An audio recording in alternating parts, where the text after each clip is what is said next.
Hi friends, welcome to my channel. இன்றைக்கி எங்கள் வீட்டில் என்ன லஞ்சுன்னு பார்க்கலாம் வாங்க. அதுக்கு முன்னாடி நம்ம சேனலில் புதுசாக பார்க்குறவங்க மறக்காமல் சப்ஸ்கிரைப் பண்ணிவிட்டு பக்கத்தில் இருக்க பெல் ஐக்கானையும் டேப் பண்ணிக்கோங்க. நம்ம சேனலில் நிறைய ரெசிபி வீடியோ அப்லோட் பண்ணியிருக்கேன். யூனிக்காகவும் இருக்கும், டிஃப்ரெண்ட் டேஸ்ட்டாகவும் இருக்கும்.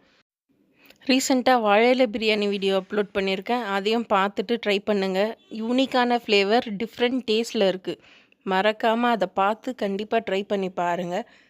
வாங்க இப்போ என்ன லஞ்சுன்னு பார்க்கலாம். இன்றைக்கி சிம்பிளான லஞ்ச் மெனு தான். உருளைக்கிழங்கு பட்டாணி குருமா, அப்புறம் கீ ரைஸ். இன்றைக்கி எங்கள் வீட்டில் இதுதான் லஞ்ச் மெனு. எங்கள் வீட்டு அடுப்பாங்கரையில் நான் ஸ்டவ்வோடு சமைக்கும் போது லவ்வோடு சேர்த்து சமைச்சிருக்கேன். அதனால் எல்லா ரெசிபியுமே எனக்கு அவுட்புட் சூப்பராக வருது. அதே மாதிரி நீங்களும் ஸ்டவ்வோடு சமைக்கும் போது லவ்வை சேர்த்து சமைச்சு வீட்டில் இருக்க ஆளுங்களுக்கும் டேஸ்ட்டான சமையலை அசத்துங்க. நாளைக்கு வேறு ஒரு வீடியோவில் உங்களை மீட் பண்ணுறேன். Tata bye. Happy cooking.